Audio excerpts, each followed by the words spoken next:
Welcome back students to the 36th lecture of biology. Today we will be continuing with the plant tissue, and here we are going to cover the permanent tissue under the plant tissue section.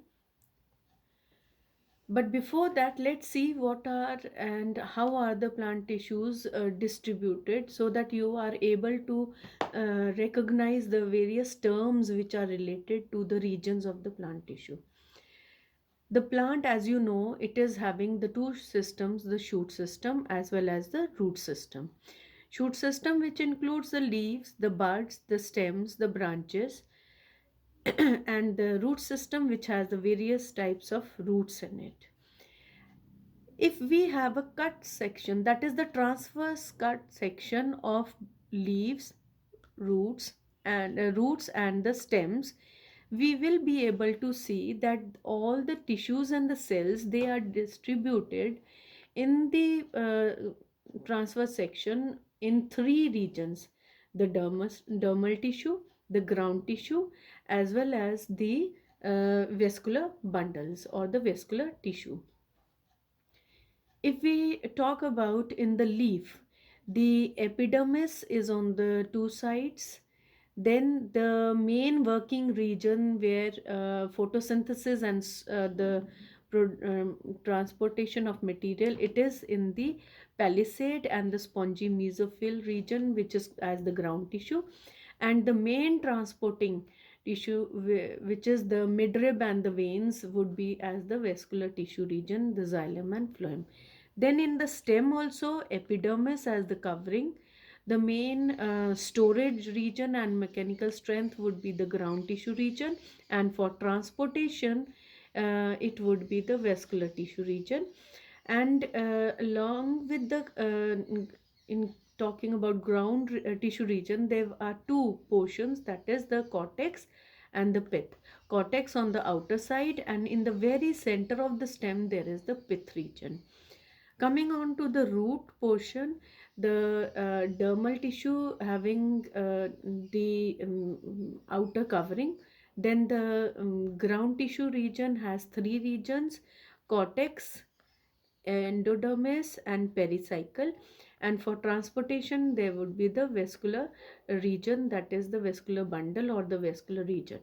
And another important thing, if you remember in the meristematic tissue chapter, we had talked about the vascular cambium as the meristematic tissue between the vascular tissues, xylem and phloem. Same way in the stem as well as the root, we are able to see vascular cambium.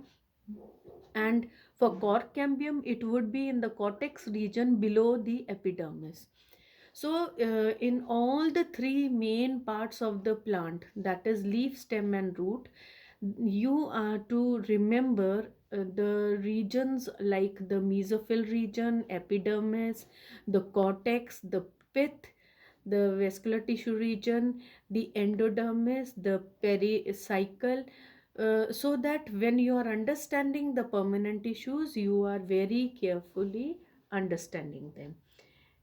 Now, continuing and starting with the permanent tissues, as we have already discussed that the meristematic tissues, when they stop dividing, they convert those tissues as permanent tissues after changing their shape, their sizes, as well as the structural features.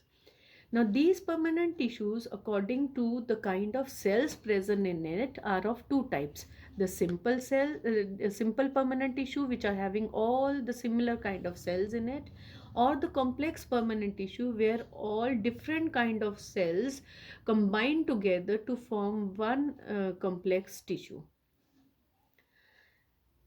Let's see what the simple permanent tissues further are. Simple permanent tissues further are, according to the function, they are of two types: protective tissue and supportive tissue.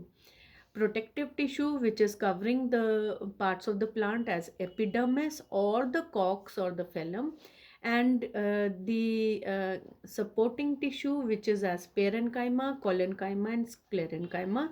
In the next slide, first we will be discussing about the supportive tissue.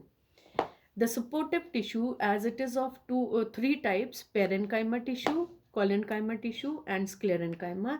In all of them, first we'll be talking about the structural features, the location, and the function, which are, according to the examination point of view, all the three are very important for you people to understand, as well as a comparison also. Firstly, about parenchyma tissue, its structural feature, the cells are quite round, polygonal, or oval in shape. The cells are living with large intercellular spaces and large vacuole in them, so that the nucleus which is shifted on one side. So you can see the cells are not so long. And after the meristematic tissues stop dividing, they are actually first forming the parenchyma tissue. So we can say parenchyma tissue is as the mother tissue of all the further supportive kind of tissue, and wherever any place is left, they can be found as a packing tissue in the plant body. For collenchyma, their structural feature are very simple, that they do not have intercellular spaces and the cell wall is very much thick at the corners. Uh, and of course, the vacuole has already stored the food, and the nucleus, generally vacuole becomes absent also in some of the collenchyma cells, and nucleus is still on one side. For sclerenchyma tissue, the cells in the beginning are living, but later on they become dead.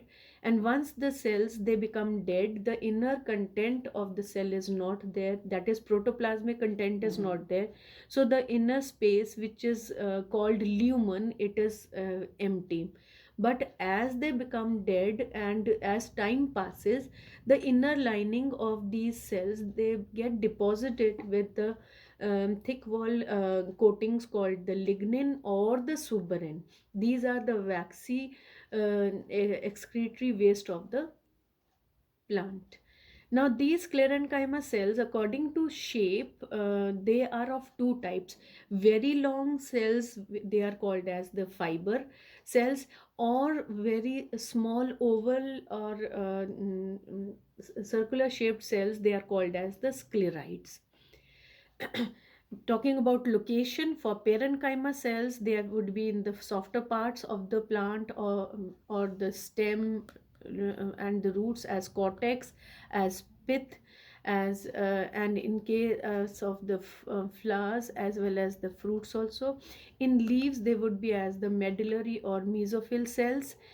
And there is a slight modification of parenchyma in the some special plants and the parts of the plant, so that they are well adapted for the functioning of the plant, like in case of lotus, water hyacinth, the aquatic plants. You must have seen the uh, plant parts are very soft and spongy. Why? Because the large intercellular spaces, they form large air gaps between the parenchyma cells. So such a parenchyma is called as aerenchyma.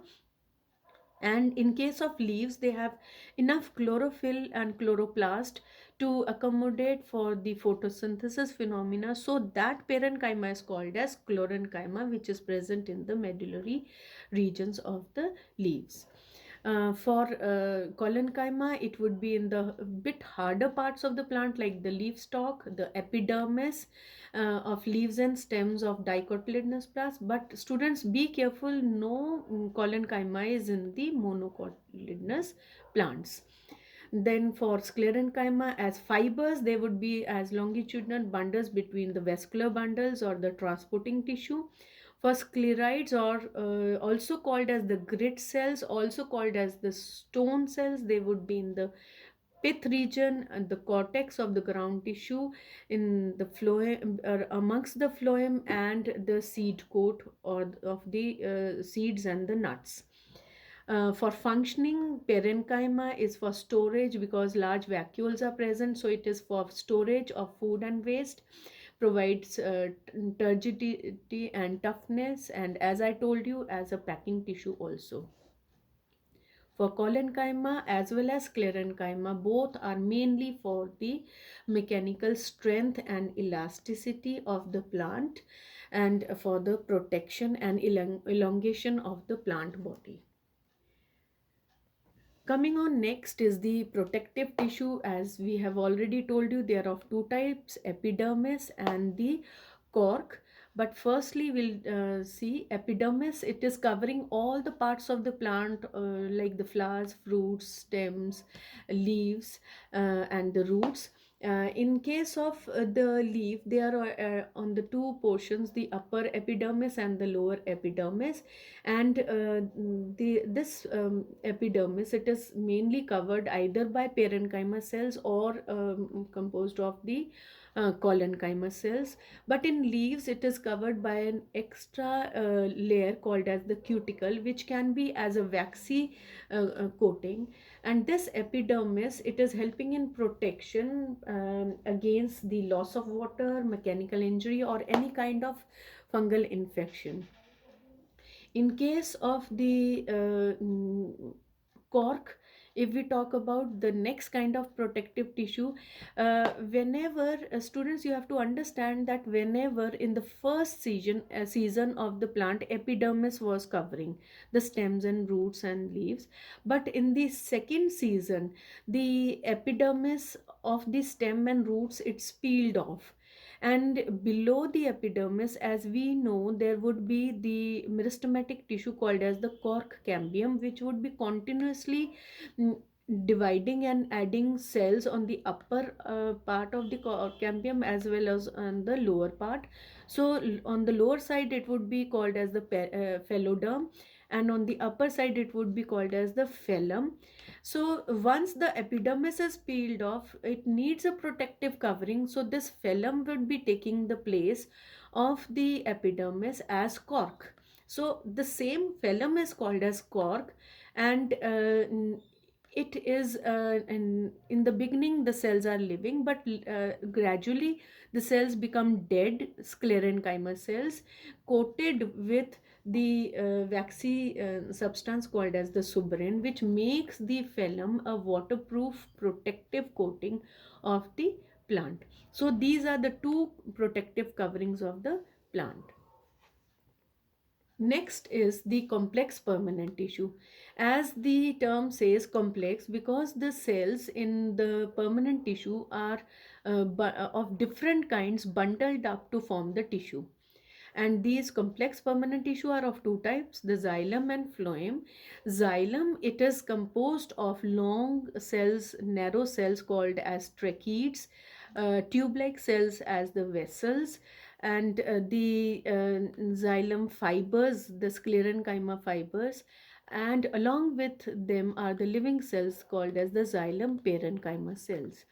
So all the four type of cells bundle up to form the xylem complex permanent tissue, which will be helping in the transportation of water and minerals from root to the upward parts of the plant. So the movement in the xylem is from below to upwards. And similarly, in case of the next kind is the phloem, there are different types of cells in it. The long cells are called as the sieve tube cells.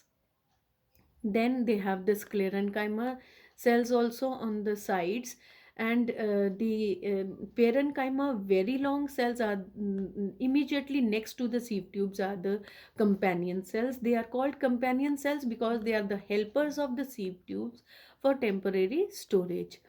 And next to them are the phloem parenchyma. So all the four parenchyma, companion cells, and phloem fibers and sieve tubes, they all bundle up to form the phloem fibers. And out of all of them, all are living except the phloem fibers.